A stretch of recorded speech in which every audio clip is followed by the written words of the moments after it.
आजादी के 100 साल हो गए। स्वाभाविक रूप से ऐसे जो माइलस्टोन होते हैं वो एक प्रकार से नया उत्साह भरते हैं, नए संकल्प के लिए व्यक्ति को तैयार करते हैं।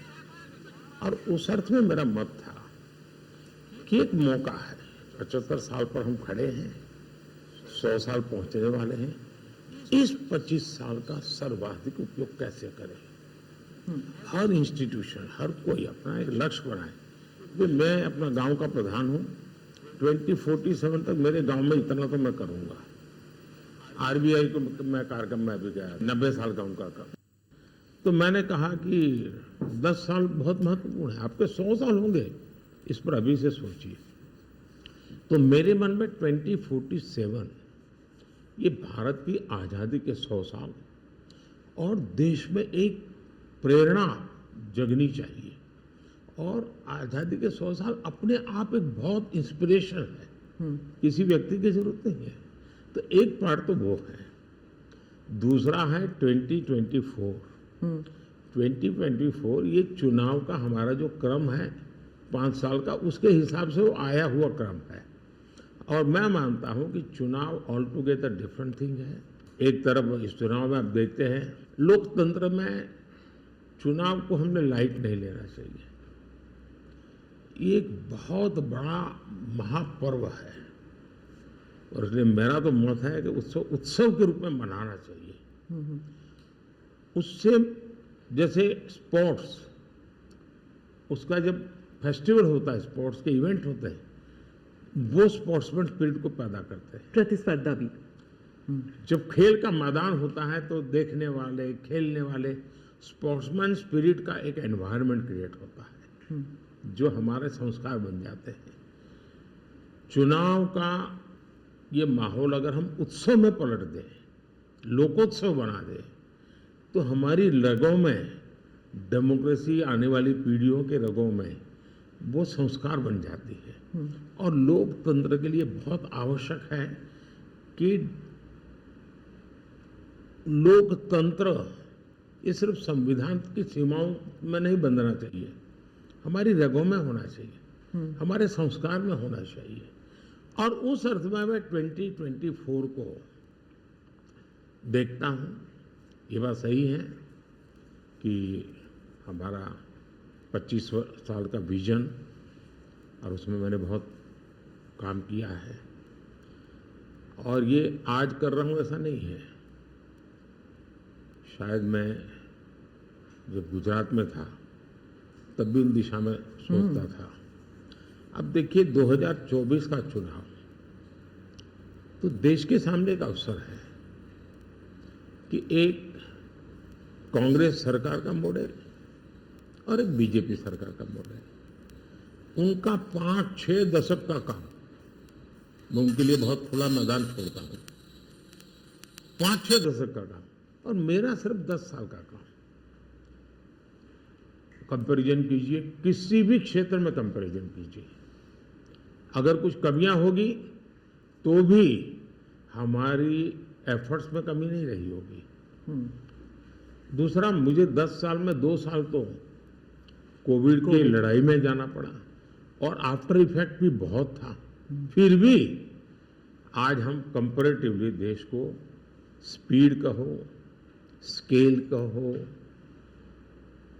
सर्वांगीण विकास की बात करें तो वो कहें, सर्व समावेशक विकास की बात कहें तो वो देखें, हर पैरामीटर पे आपको कांग्रेस के मॉडल से एक ऐसा मॉडल नजर आ रहा है कि हाँ, इस रास्ते पर हम चलेंगे इतनी गति से, और गति और बढ़ानी है मुझे, अगले टर्म में गति भी बढ़ानी है और स्केल भी बढ़ाना है। तो वो तो मेरा लक्ष्य ही है। दूसरा, आप देखेंगे कि जब देश चलाने की देशवासी जिम्मेवारी देते हैं तो आपका सिंगल माइंडेड फोकस होना चाहिए। देश के लोग, दुर्भाग्य से पहले की राजनीतिक कल्चर ने परिवार को कैसे मजबूत बनाना, परिवार की जड़ों को कोई उखाड़ न दे, उसी में शक्ति लगाते रहे। जबकि मैं देश मजबूत इसी एक लक्ष्य को लेकर के काम कर रहा हूँ। मेरी सरकार पूरी उस लक्ष्य को लेकर के काम रही है। और जब देश मजबूत होता है तो हर कोई उसका बेनिफिशियरी संतोष अनुभव करता है। कहा यार कुछ तो हो रहा है, मेहनत तो कर रहा है, ईमानदारी से कर रहा है, इन चीजों का इम्पैक्ट होता है। तो 2024 ये चुनाव है और चुनाव का मैदान है, तो हम एक अपने ट्रैक रिकॉर्ड को लेकर के गए हैं और वे अपने ट्रैक रिकॉर्ड को लेकर के आए हैं। अब प्रधानमंत्री जी, आपने दो चीज़ों का जिक्र किया जिसके बारे में पूछना चाहूँगी। एक तो वो जब आरबीआई में जब आपने कहा 2014 विजन वगैरह की बात कर रहे थे, तो जब आप कहते हैं कि ट्रेलर है, आपके स्पीचेस में कहते हैं अभी तो ट्रेलर है, मैं बहुत कुछ करने वाला हूँ, तो एक कस्बा होता है जो थोड़ा नर्वस हो जाता है कि करने क्या वाले हैं मोदी जी। एक वो नर्वस होते हैं, जो दूसरे जिनका विश्वास आप पर पूर्ण तरह है, वो सोचते हैं कि हाँ अभी और काम बाकी है और मोदी जी उसे अंजाम देने वाले हैं। तो दोनों के लिए आप अगर हमें बताएं कि विजन क्या है कि 2047 तक किस तरह ये विजन सक्सेसफुल होगा, क्या आपका गेम प्लान है? जब मैं कहता हूँ कि मेरे मन में बहुत बड़े बड़े प्लान है और उसके लिए बहुत बड़े बड़े फैसले हैं, किसी को डरने की ज़रूरत नहीं है। मेरे निर्णय किसी को डराने के लिए नहीं है, किसी को दबाने के लिए भी नहीं है। मेरे निर्णय देश के सर्वांगीण विकास के लिए है, जन कल्याण के लिए है। देश के युवाओं के एस्पिरेशंस को मैं देर करना नहीं चाहता हूँ, मैं समय बिगाड़ना नहीं चाहता हूँ, उस अर्थ में मैं कह रहा हूँ। दूसरी बात है, ज़्यादातर सरकारों का स्वभाव होता है वो ये मिजाज में रहते हैं हमने तो सब कुछ कर लिया, हम तो सब कुछ करते हैं। मैं नहीं मानता हूँ मैंने सब कुछ कर लिया है। मैंने ज़्यादा से ज़्यादा करने का प्रयास किया है, सही दिशा में जाने का प्रयास किया है। फिर भी बहुत कुछ है जो मुझे अभी भी करना है, क्योंकि मैं देखता हूँ मेरे देश की कितनी आवश्यकताएं हैं। हर परिवार का सपना, वो सपना कैसे पूरा हो, ये मेरे दिल में पड़ा हुआ है। और इसलिए मैं कहता हूँ जो हुआ है वो ट्रेलर है, आपको अच्छा लगा है, लेकिन मैं बहुत अधिक करना चाहता हूँ, उस अर्थ में मैं उस बात को कहता हूँ। दूसरी बात है कि 2047 का जो विजन का सवाल है, एक तो मैं लंबे समय तक मुख्यमंत्री रह करके आया हूँ और मैं अनुभव करता था कि बार बार चुनाव, आचार संहिता, किसी भी राज्य में चुनाव हो तो मेरे राज्य से 30-40 सीनियर अच्छे अफसर ऑब्जर्वर के नाते जाते थे इलेक्शन ड्यूटी, तो 40-50 दिन तक वो बाहर रहते थे। तो मुझे चिंता रहती थी कि मैं सरकार कैसे चलाऊं, क्योंकि देश में ऐसे चुनाव होते ही रहते और मेरे ऑब्जर्वर जाते रहते। तो फिर मैंने सोचा कि मैं ये इसको वैकेशन नहीं मानता हूँ। मैं चुनाव होगा तो उस पीरियड को वैकेशन के रूप में नहीं लूँगा। मैं अफसरों को पहले से काम देता हूँ, भाई अगली सरकार के लिए ये काम करो। तो मैं उस समय भी 100 दिन का प्लान करता था। हाँ, उसी में पूछना था मुझे। हाँ। अभी तो चुनाव हो ही रहे हैं, अभी रिजल्ट्स भी नहीं आए और आप 100 दिन का प्लान बना रहे हैं। मैं चुनाव में जाने से पहले शुरू किया। हाँ। और दरअसल मैंने कैसे किया कि मैं पिछले 2 साल से 2047 को ध्यान में रख के काम करता था, और उसके लिए मैंने देश भर में लोगों के ओपिनियन मांगे, सुझाव मांगे। शायद 15 लाख से अधिक लोगों के मैंने सुझाव दिए हैं कि वो आने वाले 25 साल में हिंदुस्तान को कैसे देखना चाहते हैं। और मैंने सभी यूनिवर्सिटीज़ को कांटेक्ट किया, मैंने अलग अलग एनजीओ को कांटेक्ट किया, संगठनों को, और 15-20 लाख लोग उन्होंने इनपुट दिया। फिर मैंने एआई की मदद लेकर के उसको सब्जेक्ट वाइज बनाया, उसका काफ़ी मैंने टेक्नोलॉजी, आर्टिफिशियल इंटेलिजेंस, हाँ, टेक्नोलॉजी का भरपूर उपयोग किया। ओके। मैंने हर विभाग में अफसरों की एक डेडिकेटेड टीम बनाई कि भाई इस पर काम कीजिए, कैसे हो सकता है अगले टर्म के लिए, 25 साल के लिए।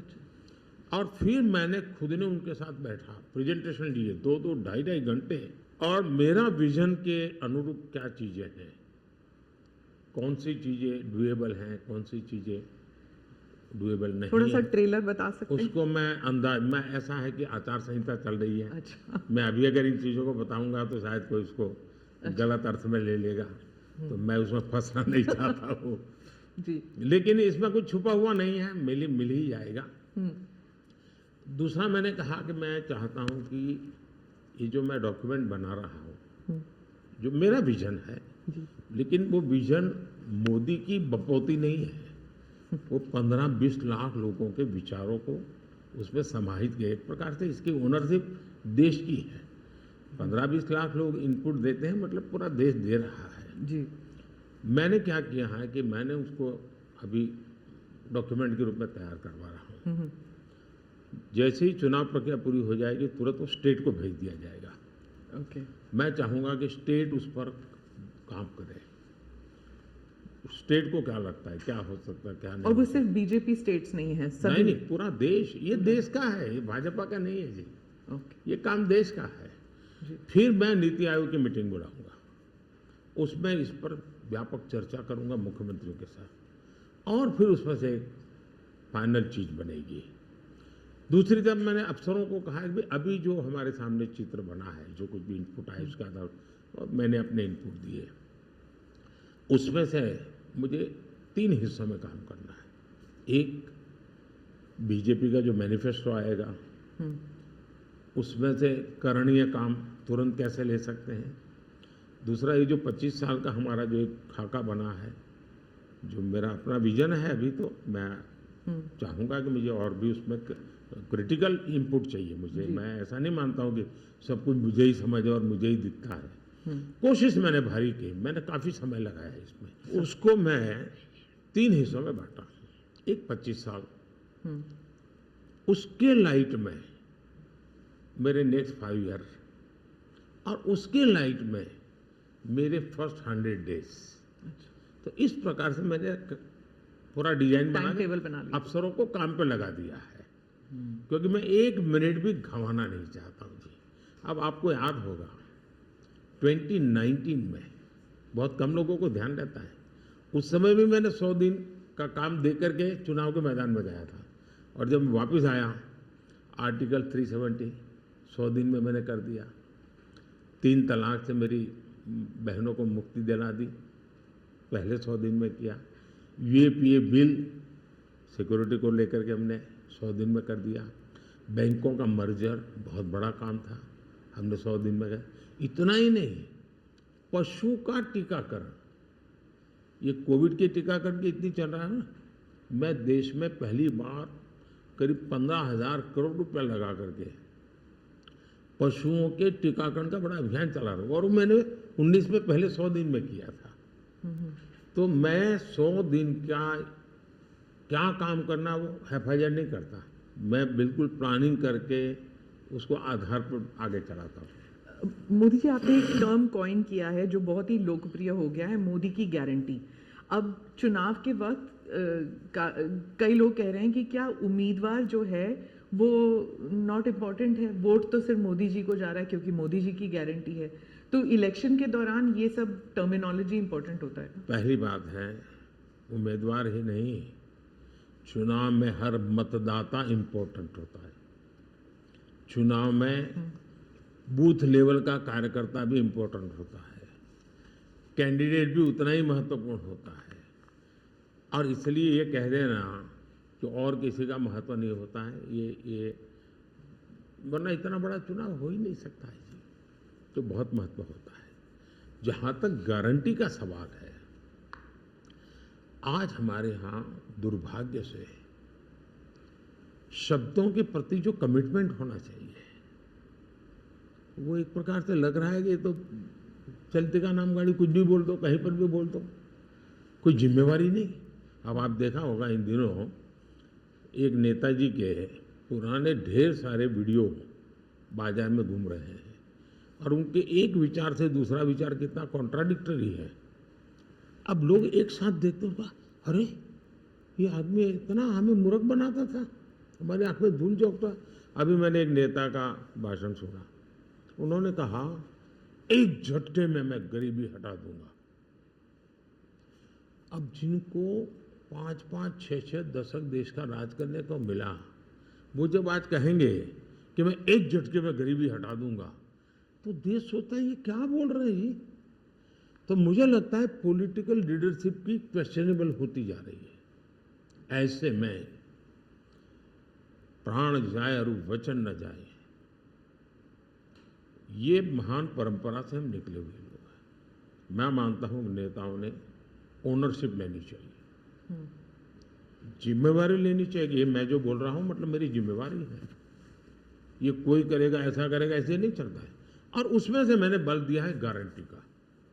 मैं कमिटमेंट भी करता हूं और उसका मैं ओनरशिप ले रहा हूं। और जब ओनरशिप लेते हैं तो देश को भरोसा होता है। आज आप देखिए कि हम जो बात कहते हैं उस पर लोगों का भरोसा है। 370 हटाऊंगा,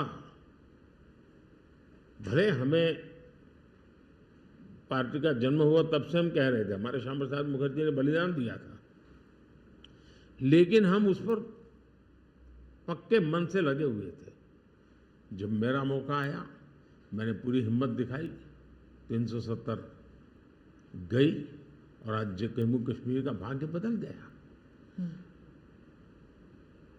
3 तलाक कितने ही चीजों से गुजरा। पॉलिटिकल लीडरशिप डर गई, लोगों को रहा भी इनके पर क्या भरोसा करे। ये तो एक बार एक बोलते दूसरी बार, लोगों का भरोसा तब बनता है कहेगा यार ये खुद खड़े रहेंगे, ये खड़े रहेंगे। और जाना भी है तो जिम्मेवारी लेकर के जाएंगे कि भाई ये था, मैं सोचा था, नहीं कर पा रहा हूं, मैं जा रहा हूं वापिस। लेकिन भरोसा बहुत बड़ी ताकत होती है और भारत जैसे देश में ये भरोसा को मैं अपनी जिम्मेवारी मानता हूं और इसलिए मैं बार बार गारंटी ये कहता हूं। मोदी जी, आप भरोसे की बात करते हैं, जब भी हमारे कैमरा टीम्स जहां भी जाते हैं वो सब यही कहते हैं कि जो मतदाता हो या कैंडिडेट हो वो सब यही बात करते हैं, मोदी पर भरोसा। तो have we come to this situation जहां पे पहले होते थे, बोला जाता था कि Indira is India, India is Indira, और अब है मोदी इज भारत, भारत इज मोदी। क्या उस लेवल पर पहुंच गए हैं? ऐसा है कि देश ये कहता है और जो मैं खुद भी फील करता हूं कि ये माँ भारती का बेटा है, ये माँ भारती का संतान है। उससे ज़्यादा न लोग मुझे मेरे लिए सोचते हैं, न ही मेरे लिए बोलते हैं। भारत माँ का संतान है, माँ की सेवा कर रहा है, तो इतना ही बहुत है।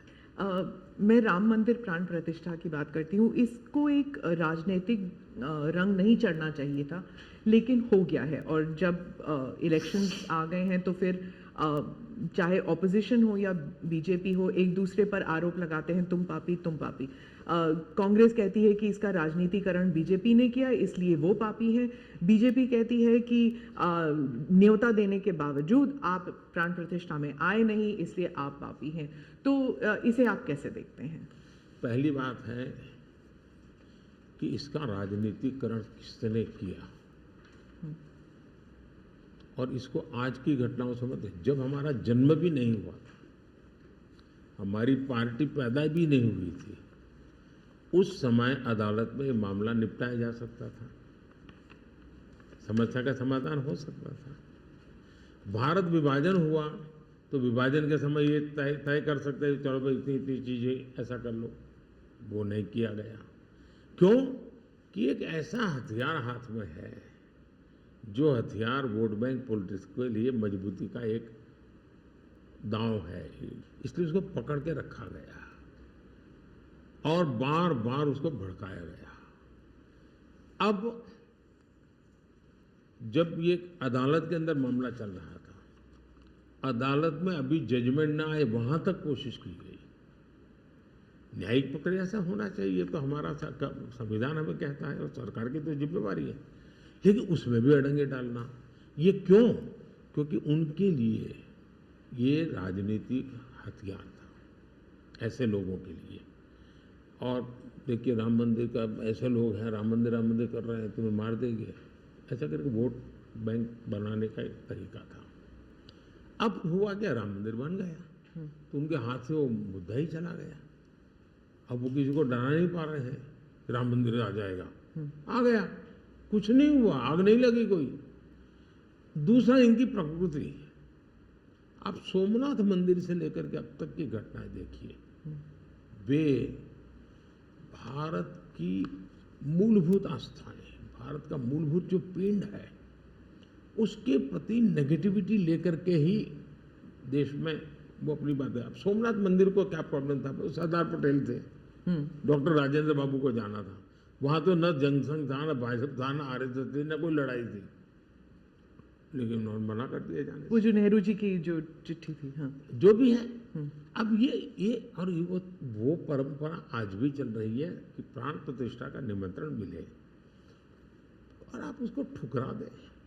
सचमुच में तो आपको गर्व होना चाहिए कि ये राम मंदिर निर्माण करने वाले जो भी लोग हैं, जिन्होंने संघर्ष भी किया है, वे आपके सारे पाप भूल करके, सारे आपके गुनाह भूल करके घर में आकर के आपको इनवाइट कर रहे हैं और नए से व्यवहार शुरू करना चाहते हैं।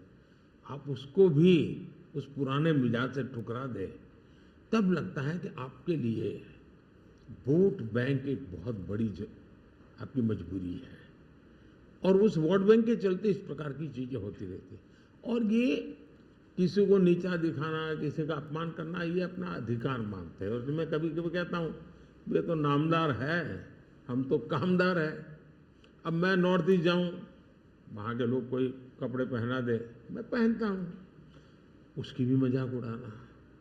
यानी हर चीज की, मैं तमिलनाडु जाऊँ लुंगी पहनूँ तो उनको लगता है देखो ये कर रहा है, वो कर रहा है। मैं हैरान हूँ जी, इतनी नफरत लोकतंत्र में नहीं होती है, नहीं होनी चाहिए। देखिए हमारे लिए, मैं मानता हूँ ये न राजनीति का विषय हम लोगों के लिए है, न होना चाहिए और न कभी होगा। हमारे लिए एक जबरदस्त आस्था का विषय है जी।